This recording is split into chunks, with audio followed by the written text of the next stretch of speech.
অনাথবাবুর সঙ্গে আমার আলাপ ট্রেনের কামরায়। আমি যাচ্ছিলাম রঘুনাথপুর হাওয়া বদলের জন্য। কলকাতায় খবরের কাগজের অফিসে চাকরি করি। গত কমাস ধরে কাজের চাপে দম বন্ধ হবার উপক্রম হয়েছিল। তাছাড়া আমার লেখার শখ, দু একটা গল্পের প্লটও মাথায় ঘুরছিল।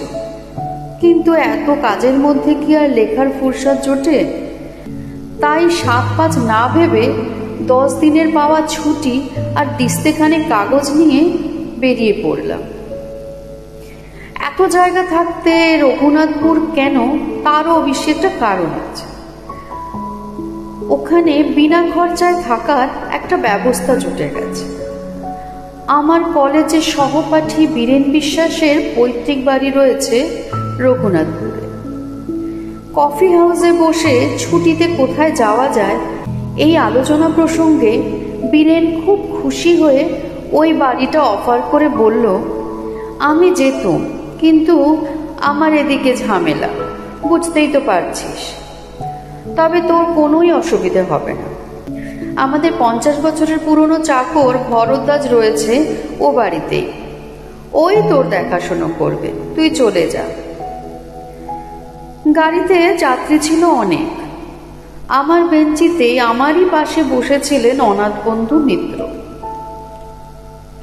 বেটে খাটো মানুষটি, বছর 50 আন্দাজ বয়স, মাঝখানে টেরিকাটা কাঁচা পাকা চুল, চোখের চাহনি তীক্ষ্ণ, আর ঠোঁটের কোণে এমন একটা ভাব যেন মনের আনাচে কানাচে সদাই কোনো মজার চিন্তা ঘোরাফেরা করছে। পোশাক আশাকের ব্যাপারেও একটা বিশেষত্ব লক্ষ্য করলাম। ভদ্রলোককে হঠাৎ দেখলে মনে হবে তিনি যেন 50 বছরের পুরনো কোনো নাটকের চরিত্রে অভিনয় করার জন্য সেজে গুজে তৈরি হয়ে এসেছে।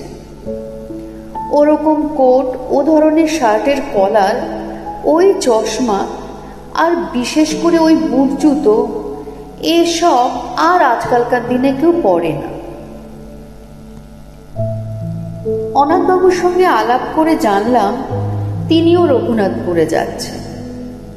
কারণ জিজ্ঞেস করাতে কেমন যেন অন্যমনস্ক হয়ে পড়লেন। কিংবা এও হতে পারে যে ট্রেনের শব্দের জন্য তিনি আমার প্রশ্ন শুনতে পাননি।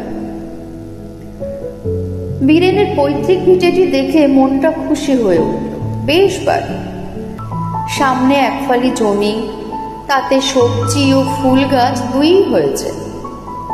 কাছাকাছির মধ্যে অন্য কোনো বাড়ি নেই, কাজেই পড়শির উৎপাত থেকেও রক্ষা। আমি আমার থাকার জন্য ভরদ্বাজের আপত্তি সত্ত্বেও ছাদের চিলেকোঠাটি বেছে নিলাম। আলো, বাতাস এবং নির্জনতা তিনটেই অপর্যাপ্ত পাওয়া যাবে ওখানে। ঘর দখল করে জিনিসপত্র গোছাবার সময় দেখি আমার দাড়ি কামানোর খুর আনতে আমি ভুলে গেছি। ভরদ্বাজ শুনে বলল, তাতে আর কি হয়েছে খোকাবাবু, ওই তো কুণ্ডুবাবুর দোকান, 5 মিনিটের পর, সেখানে গেলেই পাবে খন বিলেট। বিকেল 4টে নাগাদ চাটা খেয়ে কুণ্ডুবাবুর দোকানের উদ্দেশ্যে বেরিয়ে পড়লাম। গিয়ে দেখি সেটি একটি ভালো আড্ডার জায়গা। দোকানের ভেতর 2টি বেঞ্চিতে বসে 5-7টি প্রৌঢ় ভদ্রলোক রীতিমতো গল্প জমিয়েছে। তাদের মধ্যে একজন বেশ উত্তেজিতভাবে বলছে, আরে বাপু, এ তো আর শোনা কথা নয়, এ আমার নিজের চোখে দেখা। আর 30 বছর হয়ে গেল বলেই কি সব মন থেকে মুছে গেল?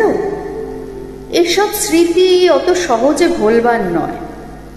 আর বিশেষ করে যখন হরধর দত্ত ছিল আমার অন্তরঙ্গ বন্ধু, তার মৃত্যুর জন্য আমি যে কিছু অংশে দায়ী সে বিশ্বাস আমার আজও যায়নি। আমি 1 প্যাকেট 7 o'clock কিনে আরো 2-একটা অবান্তর জিনিসের খোঁজ করতে লাগলাম। ভদ্রলোক বলে চললেন, ভেবে দেখুন, আমারই বন্ধু আমারই সঙ্গে মাত্র 10 টাকা বাজি ধরে রাত কাটাতে গেল ওই উত্তর পশ্চিমের ঘরটাতে। পরদিন ফেরে না ফেরে না ফেরে না। শেষটায় আমি, জিতেন বক্সি, হরিচরণ শাহ আর আরো ৩-৪ জন কে ছিল ঠিক মনে নেই, গেলুম হালদার বাড়িতে হলধরের খোঁজ করতে। গিয়ে দেখি বাবু ওই ঘরের মেঝেতে হাত পা ছড়িয়ে মরে কাঠ হয়ে আছে, তার চোখ চাওয়া দৃষ্টি কড়িকাঠের দিকে। আর সেই দৃষ্টিতে ভয়ের যে নমুনা দেখলুম, তাতে ভূত ছাড়া আর কি ভাববো বলুন। গায়ে কোনো ক্ষতচিহ্ন নেই, বাঘের আঁচড় নেই, সাপের ছোবল নেই, কিচ্ছু নেই। আপনারাই বলুন এখন কি বলবেন। আরো মিনিট ৫ দোকানে থেকে আলোচনার বিষয়টি সম্পর্কে মোটামুটি একটা ধারণা হলো। ব্যাপারটা এই, রঘুনাথপুরের দক্ষিণ প্রান্তে হালদার বাড়ি বলে একটি ২০০ বছরের পুরনো ভগ্নপ্রায় জমিদারি প্রাসাদ আছে। সেই প্রাসাদে বিশেষ করে তার দোতলার উত্তর পশ্চিম কোণের একটি ঘরে নাকি অনেককালের পুরনো একটি ভূতের আনাগোনা আছে। অবশ্য সেই ৩০ বছর আগে ভবতোষ মজুমদারের বন্ধু হলধর দত্তের মৃত্যুর পর আজ অবধি নাকি কেউ সে বাড়িতে রাত কাটায়নি। কিন্তু তাও রঘুনাথপুরের বাসিন্দারা ভূতের অস্তিত্ব মনে প্রাণে বিশ্বাস করে বেশ একটা রোমাঞ্চ অনুভব করে। আর বিশ্বাস করার কারণও আছে যথেষ্ট। একে তো হলধর দত্তের রহস্যজনক মৃত্যু, তার উপর এমনিতেই হালদার বংশের ইতিহাসে নাকি খুন খারাপি, আত্মহত্যা ইত্যাদির অনেক নজির পাওয়া যায়। মনে মনে হালদার বাড়ি সম্পর্কে বেশ খানিকটা কৌতূহল নিয়ে দোকানের বাইরে এসেই দেখি আমার ট্রেনের আলাপি অনাথ বন্ধু মিত্র মশাই হাসি হাসি মুখ করে দাঁড়িয়ে আছে। আমায় দেখে বললেন, শুনছিলেন ওদের কথাবার্তা? বললাম, তা কিছুটা শুনেছি। বিশ্বাস হয়? কি ভূত? হ্যাঁ। ব্যাপার কি জানেন, ভূতের বাড়ির কথা তো অনেকই শুনলাম, কিন্তু সেসব বাড়িতে থেকে নিজের চোখে ভূত দেখেছে এমন লোক তো কই আজ অব্দি একটিও মিট করলাম না। তাই ঠিক। অনাথবাবু একটু হেসে বললেন, একবার দেখে আসবেন নাকি? কি? বাড়িটা দেখে আসবো মানে? বাইরে থেকে আর কি, বেশি দূর তো নয়, বড় জোর মাইল খানেক। এই রাস্তা দিয়ে সোজা গিয়ে জোড়া শিবের মন্দির ছাড়িয়ে ডান হাতি রাস্তায় ঘুরে কুয়াটাক পথ। ভদ্রলোককে বেশ ইন্টারেস্টিং লাগছিল। আর তাছাড়া এত তাড়াতাড়ি বাড়ি ফিরে গিয়ে কি করব, তাই চললাম তার সাথে। হালদারদের বাড়িটা দূর থেকে দেখা যায় না, কারণ বাড়ির চারপাশে বড় বড় গাছের জঙ্গল। তবে বাড়ির গেটের মাথাটা দেখা যেতে থাকে পৌঁছানোর প্রায় 10 মিনিট আগে থেকে। বিরাট ফটক, মাথার উপর ভগ্ন প্রায় নহবতখানা। ফটকের ভেতর দিয়ে বেশ খানিক দূর রাস্তা গিয়ে তবে সদর দালা। 2-3টে মূর্তি আর ফোয়ারার ভগ্নাবশেষ দেখে বুঝলাম যে বাড়ির আর ফটকের মাঝখানের এই জায়গাটা আগে বাগান ছিল।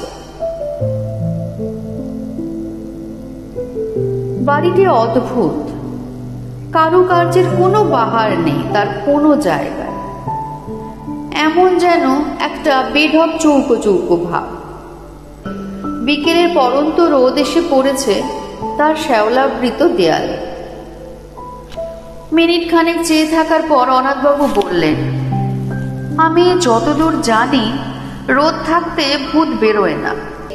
তারপর আমার দিকে চেয়ে চোখ টিপে বললেন, একবার চট করে সেই ঘরটা দেখে এলে হতো না?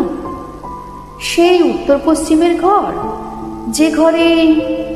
হ্যাঁ, যে ঘরে হলধর দত্তের মৃত্যু হয়েছিল। ভদ্রলোকের তো এসব ব্যাপারে দেখছি একটু বাড়াবাড়ি রকমের আগ্রহ।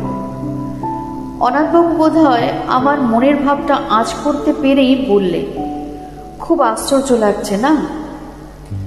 আসলে কি জানেন, আপনাকে বলতে দ্বিধা নেই, আমার রঘুনাথপুরে আসার একমাত্র কারণই হলো ওই বাড়িটা। বটে? আজ্ঞে হ্যাঁ, ওটা যে ভূতের বাড়ি, আমি কলকাতায় থাকতে সে খবরটা পেয়ে ওই ভূতটিকে দেখব বলে এখানে এসেছি। আপনি সেদিন ট্রেনে আমার আসার কারণটা জানতে চাইলেন। আমি উত্তর না দিয়ে অভদ্রতা করলাম বটে, কিন্তু মনে মনে স্থির করেছিলাম যে উপযুক্ত সময় এলে, অর্থাৎ আপনি কিরকম লোক সেটা আরেকটু জেনে নিয়ে আসল কারণটা নিজে থেকেই বলব। কিন্তু তাই বলে ভূতের পেছনে ধাওয়া করে একেবারে কলকাতা ছেড়ে? বলছি, ব্যস্ত হবেন না। আমার কাজটা সম্বন্ধেই তো বলা হয়নি এখনো আপনাকে। আসলে আমি ভূত সম্পর্কে একজন বিশেষজ্ঞ। আজ 25 বছর ধরে এ ব্যাপার নিয়ে বিস্তর রিসার্চ করেছি। শুধু ভূত কেন, ভূত, প্রেত, পিশাচ, ডাকিনী, যোগিনী, ভ্যাম্পায়ার, ওয়্যারউলফ, ভুডুইজম ইত্যাদি যা কিছু আছে তার সম্বন্ধে বইয়ে যা লেখে তার প্রায় সবই পড়ে ফেলেছি। 7টা ভাষা শিখতে হয়েছে এসব বই পড়ার জন্য। পরলোক তত্ত্ব নিয়ে লন্ডনের প্রফেসর নর্টনের সঙ্গে আজ 3 বছর ধরে চিঠি লেখালেখি করছি। আমার লেখা প্রবন্ধ বিলেতে সব নামকরা কাগজে বেরিয়েছে। আপনার কাছে বড়াই করে কি লাভ? তবু এটুকু বলতে পারি যে এদেশে এ ব্যাপারে আমার চেয়ে বেশি জ্ঞানী লোক বোধহয় আর নেই।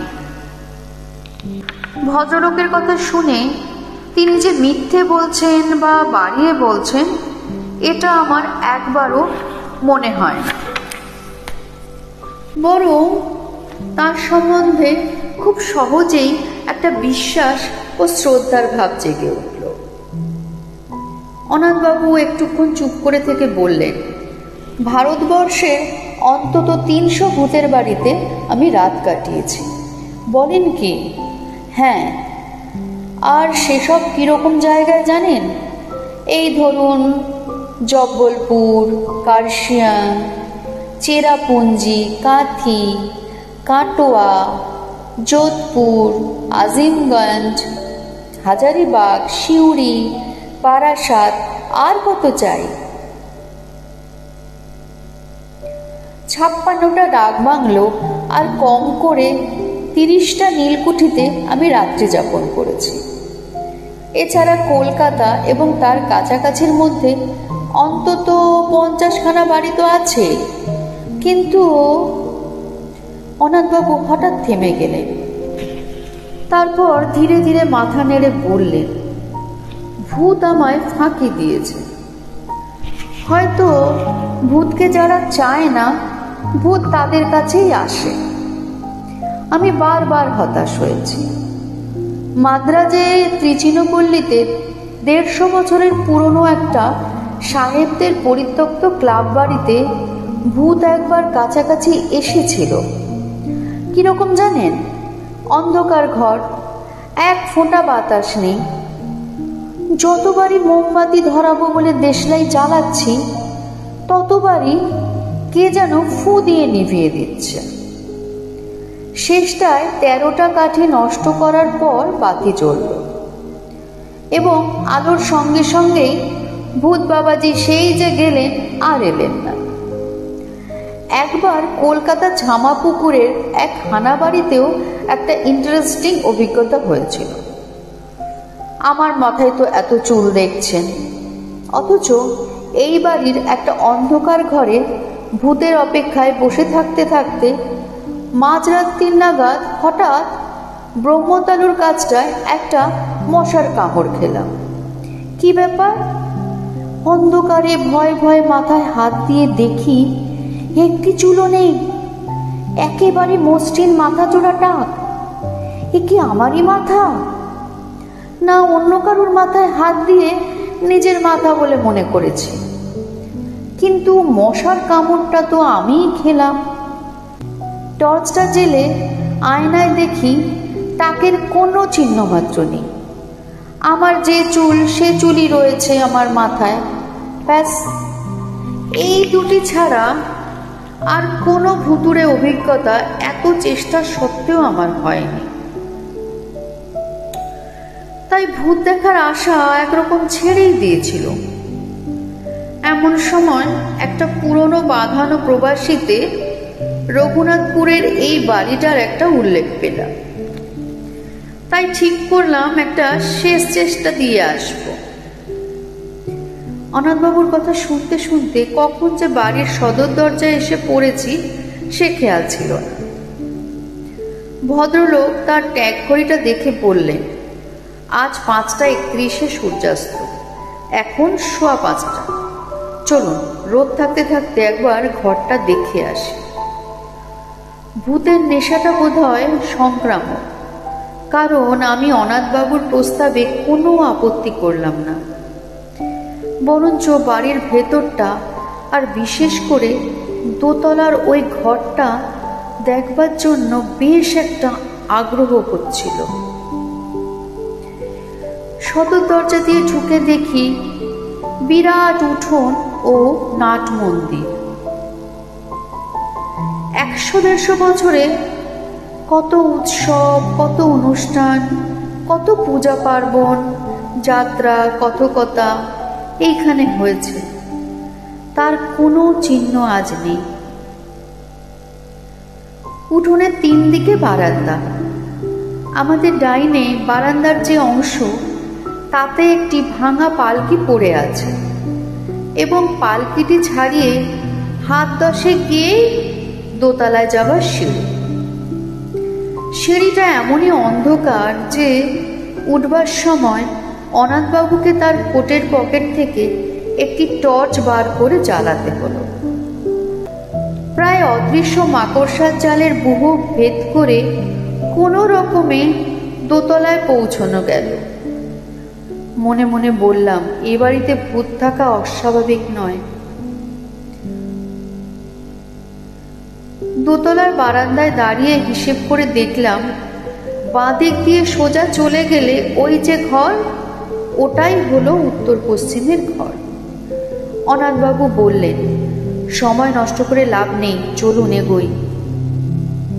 এখানে বলে রাখি, বারান্দায় কেবল একটি জিনিস ছিল, সেটি একটি ঘড়ি, যাকে বলে গ্র্যান্ডফাদার ক্লক। কিন্তু তার অবস্থা খুব শোচনীয়। কাজ নেই, বড় কাঁটাটি উধাও, পেন্ডুলামটি ভেঙে কাত হয়ে পড়ে আছে। উত্তর পশ্চিমের ঘরের দরজাটি ভেজানো ছিল। অনাথবাবু যখন তার ডান হাতের তর্জনী দিয়ে সন্তর্পণে ঠেলে দরজাটি খুলছিলেন, তখন বিনা কারণেই আমার গাটা ছমছম করছিল। কিন্তু ঘরের ভেতর ঢুকে অস্বাভাবিক কিছু লক্ষ্য করলাম না। দেখে মনে হয় এককালে বৈঠকখানা ছিল। ঘরের মাঝখানে একটা বিরাট টেবিল, তার কেবল পায়াচারখানাই রয়েছে, উপরের তক্তাটা নেই। টেবিলের পাশে জানালার দিকে একটি আরাম কেদারা। অবশ্যই এখন আর সেটি আরামদায়ক হবে কিনা সন্দেহ, কারণ একটি হাতল ও বসবার জায়গায় বেতের খানিকটা অংশ লোপ পেয়েছে। উপরের দিকে চেয়ে দেখি ছাদ থেকে ঝুলছে একটি টানা পাখার ভগ্নাংশ, অর্থাৎ তার দড়ি নেই। কাঠের ডান্ডাটা ভাঙা এবং ঝালরের অর্ধেকটা ছেঁড়া। এছাড়া ঘরে আছে একটি খাঁচ কাটা বন্দুক রাখার তাক, একটি নলবিহীন গড়গড়া, আর দুখানা সাধারণ হাতল ভাঙা চেয়ার। অনাথবাবু কিছুক্ষণ একেবারে স্তব্ধ হয়ে রইলেন।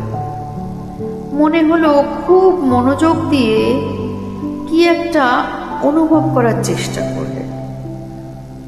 প্রায় মিনিট খানেক পরে বললেন, একটা গন্ধ পাচ্ছেন? কি গন্ধ? মাদ্রাজি ধূপ, মাছের তেল আর মরা পোড়ার গন্ধ মেশানো একটা গন্ধ। আমি বার দুয়েক বেশ জোরে জোরে শ্বাস টানলাম। অনেক দিনের বন্ধ ঘর খুললে যে একটা ভ্যাপসা গন্ধ বেরোয়, সে গন্ধ ছাড়া আর কোনো গন্ধই পেলাম না। তাই বললাম, কই, ঠিক বুঝতে পারছি না তো। অনাথবাবু আরও একটুক্ষণ চুপ করে থেকে হঠাৎ বাঁ হাতের তেলোতে ডান হাত দিয়ে একটা ঘুষি মেরে বললেন, বহুত আচ্ছা, এ গন্ধ আমার চেনা গন্ধ। এ বাড়িতে ভূত অবশ্যম্ভাবী। তবে বাবাজি দেখা দেবেন কি না দেবেন সেটা কাল রাত্রের আগে বোঝা যাবে। চলুন। অনাথবাবু স্থির করে ফেললেন যে পরদিনই তাকে এ ঘরে রাত্রিবাস করতে হবে। ফেরার পথে বললেন, আজ থাকলুম না, কারণ কাল অমাবস্যা, ভূতের পক্ষে সবচেয়ে প্রশস্ত তিথি। তাছাড়া দু একটা জিনিস সঙ্গে রাখা দরকার, সেগুলো বাড়িতে রয়ে গেছে, কাল নিয়ে আসবো। আজ সার্ভেটা করে গেলুম আর। ভদ্রলোক আমায় বাড়ি অবধি পৌঁছে দিয়ে বিদায় নেবার সময় গলাটা একটু নামিয়ে বললেন, আর কাউকে আমার এই প্ল্যানের কথা বলবেন না যেন। এদের কথাবার্তা তো শুনলাম আজকে, যা ভয় আর প্রেজুডিস এদের, জানলে পরে হয়তো বাধা টাধা দিয়ে আমার প্ল্যানটাই ভেস্তে দেবে। আর হ্যাঁ, আর একটা কথা, আপনাকে আমার সঙ্গে যেতে বললুম না বলে কিছু মনে করবেন না। এসব ব্যাপার বুঝলেন কি না, একা না হলে ঠিক জুৎসই হয় না।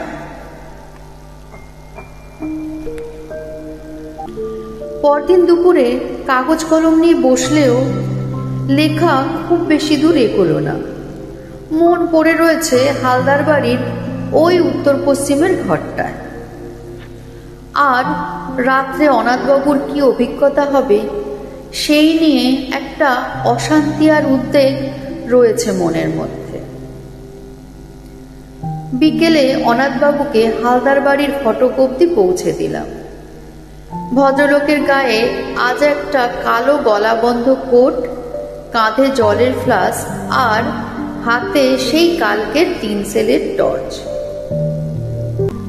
ফটক দিয়ে ঢুকবার আগে কোটের 2 পকেটে 2 হাত ঢুকিয়ে 2টো বোতল বার করে আমায় দেখিয়ে বললেন, এই দেখুন, এটিতে রয়েছে আমার নিজের ফর্মুলায় তৈরি তেল। শরীরের অনাবৃত অংশে মেখে নিলে আর মশা কামড়াবে। আর এই দ্বিতীয়টিতে হলো কার্বলিক অ্যাসিড, ঘরের আশেপাশে ছড়িয়ে দিলে সাপের উৎপাত থেকে নিশ্চিন্ত। এই বলে বোতল 2টো পকেটে পুরে টর্চটা মাথায় ঠেকিয়ে আমায় একটা সেলাম ঠুকে ভদ্রলোক বুট জুতো খটখটিয়ে হালদার বাড়ির দিকে চলে গেলেন। রাত্রে ভালো ঘুম হলো না। ভোর হতে না হতে ভরদ্বাজকে বললাম আমার থামস ফ্লাস্কে 2 জনার মতো চা ভরে দিতে। চা এলে পর ফ্লাস্কটি নিয়ে আবার হালদার বাড়ির উদ্দেশ্যে রওনা দিলাম। হালদার বাড়ির ফটকের কাছে পৌঁছে দেখি চারিদিকে কোনো সাড়া শব্দ নেই। অনাথবাবুর নাম ধরে ডাকবো না শটান দোতলায় যাব তাই ভাবছি। এমন সময় হঠাৎ শুনতে পেলাম, ও মশাই, এই যে এদিকে। এবার দেখতে পেলাম অনাথবাবুকে। প্রাসাদের পূব দিকের জঙ্গলের ভেতর থেকে বেরিয়ে আমার দিকে হেঁটে আসছে। তাকে দেখে মোটেই মনে হয় না যে রাত্রে তার কোনো ভয়াবহ বা অস্বাভাবিক অভিজ্ঞতা হয়েছে। আমার কাছে এসে হাসতে হাসতে হাতে একটা নিমের ডাল দেখিয়ে বললেন, আর বলবেন না মশাই, আধ ঘন্টা বনে বাজারে ঘুরছি এই নিম ডালের খোঁজে।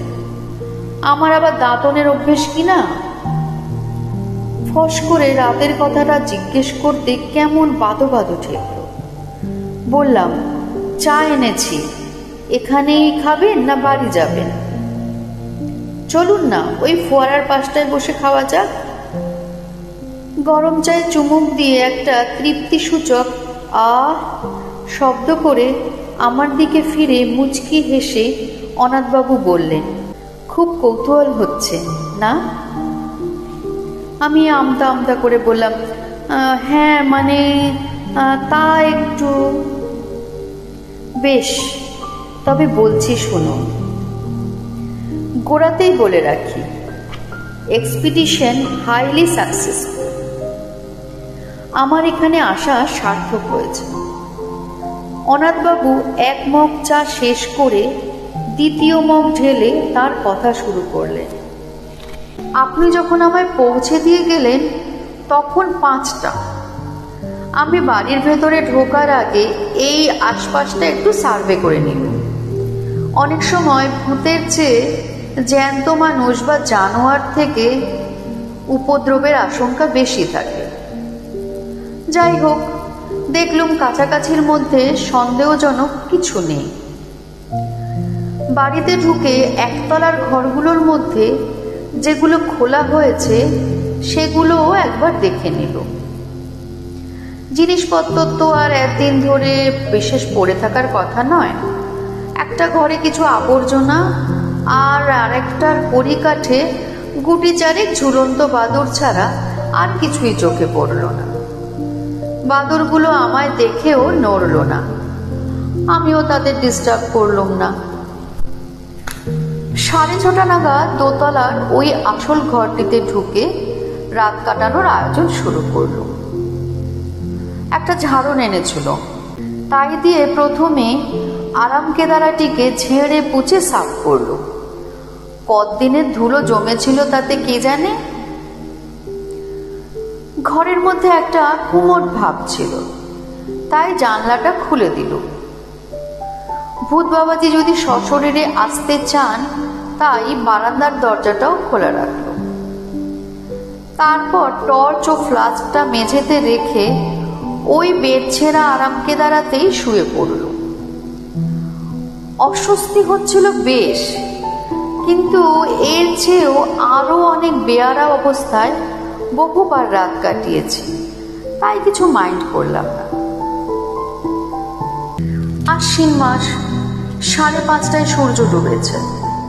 দেখতে দেখতে অন্ধকারটা বেশ জমাট বেঁধে উঠল, আর সেই সঙ্গে সেই গন্ধটাও ক্রমশই স্পষ্ট হয়ে উঠল। আমি এমনিতে খুব ঠান্ডা মেজাজের মানুষ, সহজে বড় একটা এক্সাইটেড হই না, কিন্তু কাল যেন ভেতরে ভেতরে বেশ একটা উত্তেজনা অনুভব করছিল। সময়টা ঠিক বলতে পারি না, তবে এই আন্দাজে মনে হয় 9টা কি 9:30 নাগাদ জানলা দিয়ে একটা জোনাকি ঘরে ঢুকেছিল। সেটা মিনিট খানেক ঘোরাঘুরি করে আবার জানালা দিয়েই বেরিয়ে গেল। তারপর কখন যে শিয়াল ঝিঝির ডাক থেমে গেছে আর কখন যে আমি ঘুমিয়ে পড়েছি সে খেয়াল নেই। ঘুমটা ভাঙলো একটা শব্দে, ঘড়ির শব্দ। ঢং ঢং ঢং করে 12টা বাজলো। মিঠে অথচ বেশ জোর আওয়াজ, জাত ঘড়ির আওয়াজ, আর সেটা আসছে বাইরের বারান্দা থেকে। কয়েক মুহূর্তের মধ্যেই ঘুমটা ছুটে গিয়ে সম্পূর্ণ সজাগ হয়ে আরো 2টো জিনিস লক্ষ্য করল। এক, আমি আরাম কেদারায় সত্যি খুব আরামে শুয়ে আছি। ছেঁড়াটা তো নেই, বরং উল্টে আমার পিঠের তলায় কে যেন একটা বালিশ গুঁজে দিয়ে গেছে। আর 2, আমার মাথার উপর একটি চমৎকার ঝালর সমেত আস্ত নতুন টানা পাখা। তা থেকে একটি নতুন দড়ি দেয়ালের ফুটো দিয়ে বারান্দায় চলে গেছে এবং কে জানি সে দড়িতে টান দিয়ে পাখাটি দুলিয়ে আমায় চমৎকার বাতাস করছে। আমি অবাক হয়ে এসব দেখছি আর উপভোগ করছি। এমন সময় খেয়াল হলো অমাবস্যার রাত্রিরে কি করে জানি ঘরটা চাঁদের আলোয় উদ্ভাসিত হয়ে উঠল। তারপর নাকে এলো একটা চমৎকার গন্ধ। পাশ ফিরে দেখি কে জানি একটা আলবোলা রেখে গেছে, আর তার থেকে ভুর ভুর করে বেরোচ্ছে একেবারে সেরা অম্বরী তামাকের গন্ধ। অনাথবাবু একটু থামলেন, তারপর আমার দিকে ফিরে হেসে বললেন, বেশ মনোরম পরিবেশ নয় কি? আমি বললাম, শুনে তো ভালোই লাগছে। আপনার রাতটা তাহলে মোটামুটি আরামেই কেটেছে। আমার প্রশ্ন শুনে অনাথবাবু হঠাৎ গম্ভীর হয়ে গেলেন। খানিকক্ষণ অপেক্ষা করে আমি আর ধৈর্য রাখতে না পেরে বললাম, তাহলে কি সত্যি আপনার কোনো ভয়ের কারণ ঘটেনি? ভূত কি আপনি দেখেননি? অনাথবাবু আবার আমার দিকে চাইলেন। এবার কিন্তু আর ঠোঁটের কোণে সে হাসিটা নেই। ধরা গলায় ভদ্রলোকের প্রশ্ন এলো, পরশু যখন আপনি ঘরটায় গেলেন তখন কড়িকাঠের দিকটা ভালো করে লক্ষ্য করেছিলেন কি?